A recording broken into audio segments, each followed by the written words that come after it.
নমস্কার, কেমন আছেন সবাই? আশা করি সবাই ভালো আছেন, সুস্থ আছেন। আজকে চলে এসেছি আবারও একটি নতুন রেসিপির সঙ্গে। আজকে বানাবো কড়াই পনির রেসিপি। এই রেসিপিটি যেমন দেখতে সুন্দর, খেতেও কিন্তু খুবই সুস্বাদু আর খুব সহজেও বানানো যায়। চলুন তাহলে দেখে নিই। প্রথমেই আমি পনির বানিয়ে নিয়েছিলাম। যেহেতু হোমমেড পনির বানিয়েছিলাম, তাই এই পনিরের মধ্যে কিছুটা ফ্লেভার দিয়েছিলাম। অর্থাৎ কিছুটা কাসুরি মেথি এবং সঙ্গে কিছুটা চিলি ফ্লেক্স দিয়ে পনিরটা বাড়িতেই বানিয়ে নিয়েছিলাম। তারপর পনিরটাকে এইভাবে পিস পিস করে কেটে নিয়েছি। এরপর মশলা বানানোর জন্য প্রথমেই আমি পেঁয়াজ নিয়েছি। এখানে 5টা পেঁয়াজ লাগবে। পেঁয়াজের পরিমাপটা একটু বেশিই লাগবে, কারণ এখানে কিছুটা পেঁয়াজ একেবারে কুচি করে দেওয়া হবে এবং কিছুটা পেঁয়াজ এইভাবে বড় বড় টুকরো করে দেওয়া হবে। তাই প্রথমে আমি দুটো পেঁয়াজকে এইভাবে বড় টুকরো করে কেটে নিচ্ছি। অর্থাৎ একটা পেঁয়াজকে 4 ভাগ করে সেখান থেকে এইভাবে পেঁয়াজের কলিগুলোকে বের করে নেব। আর বাকি 3টে পেঁয়াজ একেবারে ছোট ছোট করে চপ করে নেব, মানে রাফলি চপ করলেও হবে। এরপর আমি ছোট ছোট করে পেঁয়াজ যেটা কাটবো সেটাকেও কেটে নিচ্ছি। আর ক্যাপসিকামটা আমি কেটে নেব এইভাবে, যেভাবে পেঁয়াজটা কেটেছি ঠিক সেইভাবে। এখানে আমি মাঝারি সাইজের দুটো ক্যাপসিকাম কেটে নিয়েছি। আর যদি ক্যাপসিকাম বড় হয় সেক্ষেত্রে একটা দিলেও হবে। এখানে পনির আমি 1 লিটার দুধের বানিয়েছি। ওই ধরুন 200 গ্রাম পরিমাণে পনির হবে। এরপর আমি ছোট ছোট রাফলি পেঁয়াজগুলো কেটে নিচ্ছি, যেটা আমার মশলা বা গ্রেভি বানানোর জন্য লাগবে। এখন আমি ফ্রাইং প্যান বসিয়ে দিয়েছি। এর মধ্যে এই কড়াই পনিরের স্পেশাল মশলাটা বানিয়ে নেব। এই মশলার জন্য আমি নিয়েছি জিরে, ধনে, গোলমরিচ এবং সঙ্গে শুকনো লঙ্কা, আর নিয়েছি 4টে লবঙ্গ এবং 3টে এলাচ। এই সব কিছুকে ড্রাই রোস্ট করে নেব এবং তারপর গুঁড়ো করে নেব। এরপর কড়াইয়ের মধ্যে দিয়ে দিলাম পরিমাণ মতো সাদা তেল।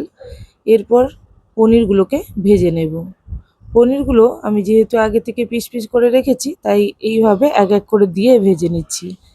আর যদি পনিরগুলো গোটাভাবে ভাজতে চান সেক্ষেত্রেও করতে পারেন। একেবারে 200 গ্রাম পনির গোটা ভেজে নিয়ে তারপরেও পিস পিস করে কাটা যেতে পারে।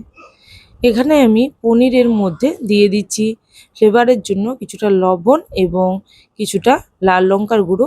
এতে কালারটাও ভালো আসবে এবং ফ্লেভারটাও ভালো আসবে। এবার সব কিছু ভালো করে ভেজে নেব। পনিরগুলোকে এইভাবে আমি উলটপালট করে গ্যাসের ফ্লেম মিডিয়াম রেখে ভেজে নিচ্ছি। যেহেতু হোমমেড পনির খুব বেশি ড্রাই হবে না, একেবারেই সফট আছে। এইভাবে পনিরগুলোকে কিছুটা গোল্ডেন করে ভেজে নিয়ে তুলে নেব প্লেটের মধ্যে। এরপর এই কড়াইতেই আমি দিয়ে দেব আগে থেকে কেটে রাখা ক্যাপসিকাম এবং পেঁয়াজের কুচিগুলো। এইগুলো দিয়ে গ্যাসের ফ্লেম হাই রেখে ওই 1 মিনিট মতন ভেজে নেব, যাতে পেঁয়াজ ক্যাপসিকামের গায়ে খুব ভালো একটা কালার আসবে এবং এটাও ভাজা হয়ে যাবে হালকা। তবে খুব বেশি ভাজবো না, নরম করা পর্যন্ত কিন্তু ভাজবো না। শুধুমাত্র ক্যাপসিকামটা হালকা ভাজা ভাজা হলে নামিয়ে নেব। পেঁয়াজটা তো এমনিতেই নরম, তাই খুব বেশি ভাজারও প্রয়োজন নেই। এই সময়ে চাইলে আপনারা ঘি দিয়েও ভাজতে পারেন। এরপর মশলাটা রেডি করব। মশলার জন্য আমি কড়াইতে তেল দিয়ে দিয়েছি।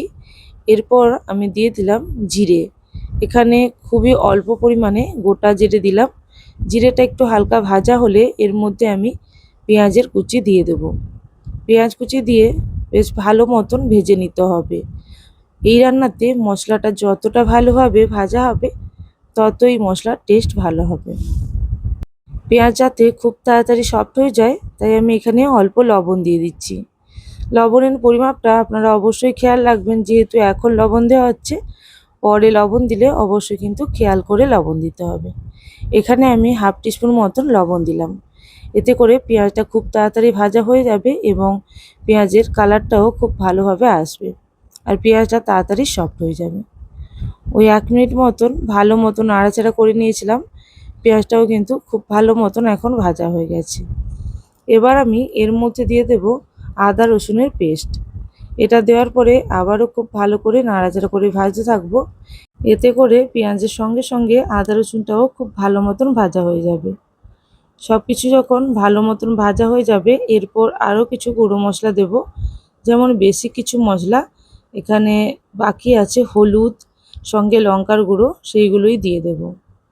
তবে আমি যে মশলাটা রেডি করে রেখেছিলাম সেটা কিন্তু এখন দেব না। সেটা যেহেতু ড্রাই রোস্ট করাই আছে, সেটা একেবারে রান্নার শেষে দেওয়া হবে। এখন বেসিক মশলা হলুদ এবং লঙ্কার গুঁড়ো দিয়ে ভালো মতো নাড়াচাড়া করে নিচ্ছি এবং মশলাটাকে খুব ভালো করে ভেজে নিচ্ছি। এরপর দিয়ে দিচ্ছি টমেটো পেস্ট। এখানে মাঝারি সাইজে 2টো টমেটো পেস্ট করে রেখেছিলাম, সেই টমেটো পেস্টটা দিয়ে দিলাম। আপনারা চাইলে টমেটো পেস্টটা আরও কিছুটা বেশি পরিমাণেও দিতে পারেন, এতে গ্রেভিটা বেশ ঘন হবে এবং আরও ভালো ফ্লেভার আসবে। তবে টমেটোটা দেওয়ার পর খুব ভালো করে কিন্তু টমেটোটাকে ভেজে নিতে হবে।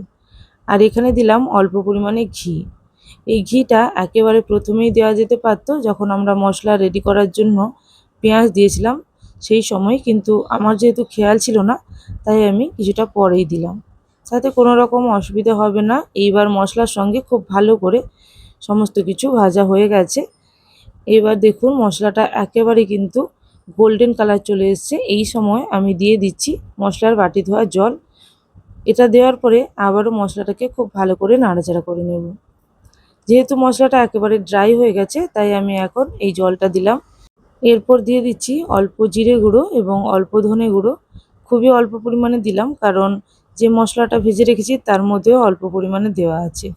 তাই খুবই অল্প মশলা দিয়ে ভালো করে আবারও সমস্ত কিছুকে ভেজে নিচ্ছি। এবার যখন মশলা থেকে তেল ছাড়তে শুরু করেছে, আগে থেকে ভেজে রাখা ক্যাপসিকাম, পেঁয়াজ আর সঙ্গে পনিরটাও দিয়ে দেব। রান্নাটা প্রায় 90% হয়ে গেছে। এবার শুধুমাত্র এই গ্রেভির সঙ্গে 2 মিনিট মতন ফুটে গেলেই রান্নাটা কিন্তু পুরোপুরি রেডি হয়ে যাবে। এখন আমি ভালো করে সমস্ত মশলার সঙ্গে পনির এবং এই ক্যাপসিকাম পেঁয়াজগুলোকে মিশিয়ে নেব। ভালো মতন মেশানো হয়ে গেলে পরিমাণ মতো জল দিয়ে ঢাকনা দিয়ে কিছুক্ষণ রান্না হতে দেব। আর এই সময় প্রয়োজন হলে আপনারা লবণের পরিমাপটা বুঝে কিছুটা লবণও দিয়ে দিতে পারেন। আমি এখন লবণ দিয়ে দেব খুবই অল্প পরিমাণে, যেহেতু আমি আগে কিছুটা লবণ দিয়েছিলাম। তাই লবণ দিয়ে ভালো মতন মিশিয়ে নিয়ে আমি আবারও ঢাকনা দিয়ে 2 মিনিট মতো রান্না হতে দেব। তবে সেই সময় গ্যাসের ফ্লেম মিডিয়াম রাখবো। স্লো ফ্লেমে 2 মিনিট মতো রান্না করলে কিন্তু পেঁয়াজ এবং ক্যাপসিকামগুলো একেবারেই সতে হয়ে যাবে এবং নরম হয়ে যাবে। তাই একেবারে হালকা করে যাতে সেদ্ধ হয় সেই জন্যই আমি গ্যাসের ফ্লেম মিডিয়াম রেখেই 2 মিনিট মতন রান্না করে নেব। আর প্রয়োজন হলে আপনারা দেখে নিয়ে আরও আগেও গ্যাসের ফ্লেম বন্ধ করে দিতে পারেন। তবে এখন আমি দিয়ে দিচ্ছি আগে থেকে ভেজে রাখা মশলা। এটা দিয়েও খুব ভালো করে মিশিয়ে নিতে হবে। এই মশলার জন্যই রান্নার ফ্লেভারটা আরও বেশি ভালো আসবে। আর এটাই কড়াই পনিরের স্পেশাল মশলা বলতে পারেন। তাই এই মশলাটা অবশ্যই খেয়াল করে দিতেই হবে। আর এই মশলাটা একেবারে শেষে দিলে ফ্লেভারটা আরও ভালো আসবে। এখন আমি ঢাকনা দিয়ে ওই 2 মিনিট মতন রেখে দিয়েছিলাম। 2 মিনিট পরে ঢাকনা খুলে নিচ্ছি। রান্নাটা কিন্তু পুরোপুরি রেডি হয়ে গেছে। আপনারা চাইলে শেষে অল্প পরিমাণে ঘি দিয়ে নামিয়ে নিতে পারেন। যেহেতু আমি এই গরমে রান্না করছি, খুবই অল্প পরিমাণে ঘি দিয়েছি আর একেবারেই দেব না, তাই এইভাবেই কিন্তু আমি নামিয়ে নেব।